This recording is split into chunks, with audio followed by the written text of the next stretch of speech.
Assalamualaikum warahmatullahi wabarakatuh.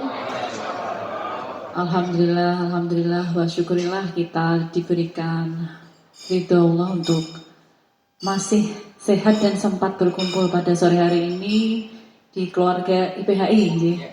Saya penasaran apa sudah masuk belum ya Pak ya? Karena sudah masuk haji sebenarnya.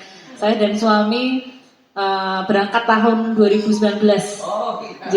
Mudah-mudahan nanti bisa menjadi anggota panjenengan karena saya masuk kecamatan Banjarsari, Pak.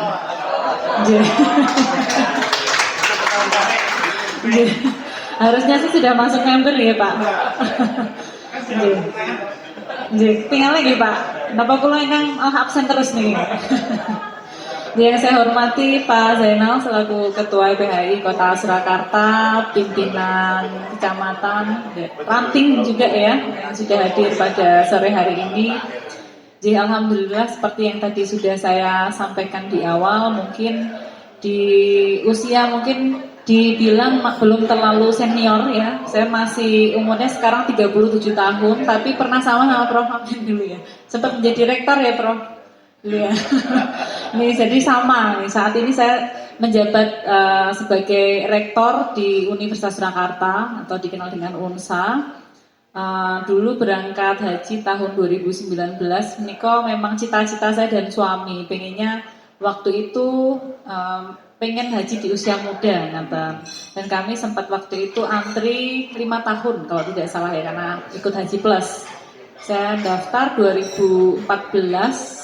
Waktu itu belum punya, kok 2014? Ya benar ya, 2014, nunggunya 5 tahun, jadi akhirnya tahun 2019 alhamdulillah pas 1 tahun sebelum pandemi Bapak Ibu.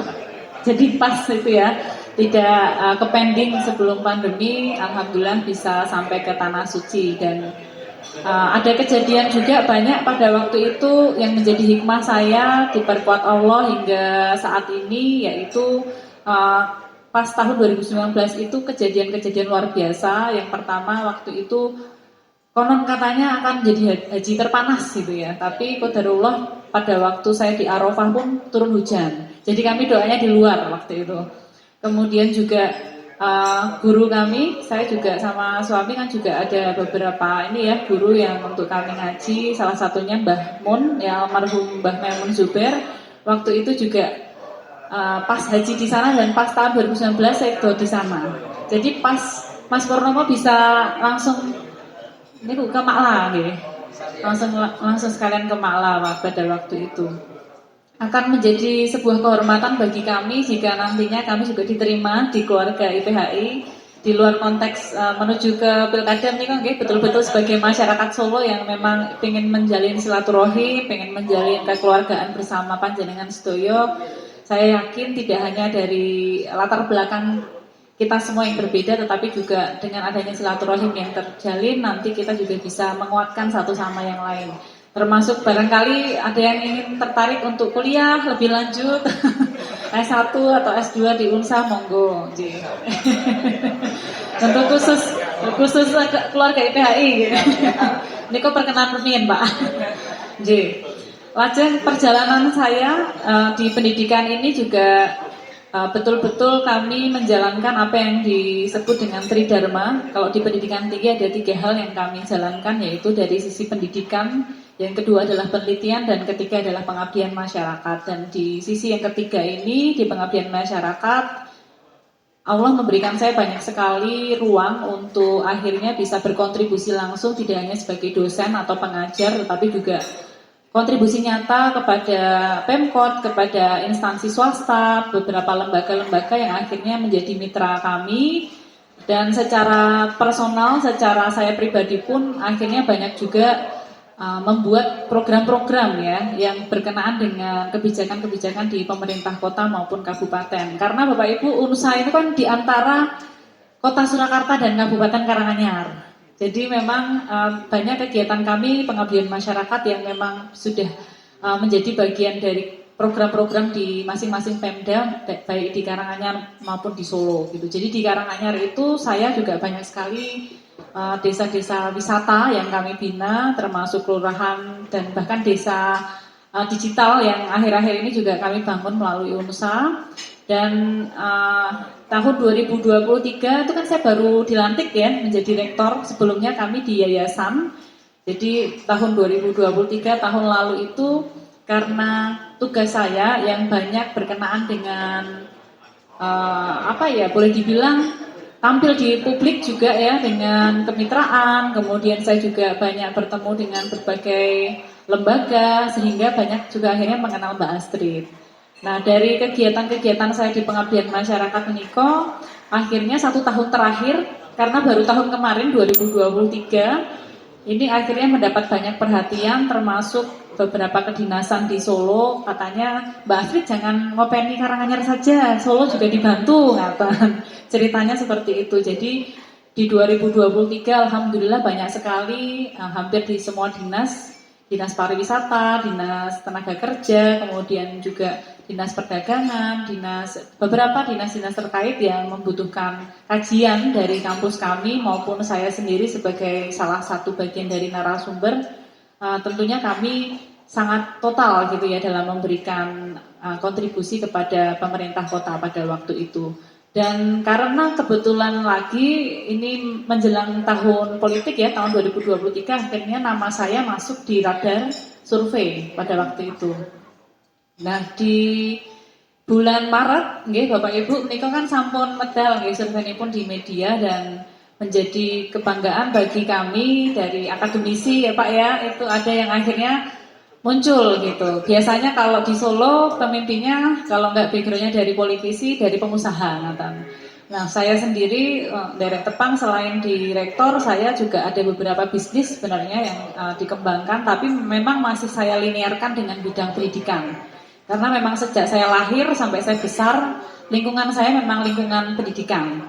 Gitu. Jadi saya ada kursus bahasa Inggris, ada beberapa program-program untuk anak muda dan lain sebagainya yang saya kembangkan sampai banyak sektor tidak hanya di pendidikan termasuk di UMKM, saya dampingi juga ya banyak hal yang akhirnya di tahun 2023 ini membawa saya di dalam satu kandidat ya sebagai satu kandidat di dalam survei pemimpin Kota Solo.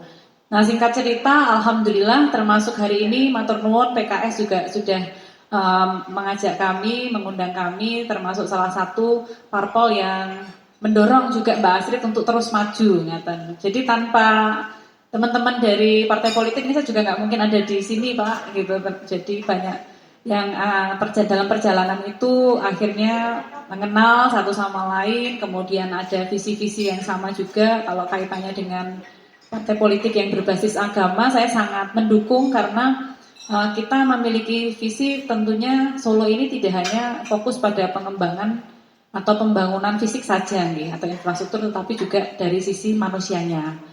Jadi pembangunan non fisik harapannya ketika ada sisi akademisi yang masuk nanti ya, dari pengalaman saya juga di bidang wira swasta, saya kira nanti bisa menambah wawasan untuk bagaimana mengembangkan Solo ini maju, modern, tetapi peradabannya juga tidak ketinggalan.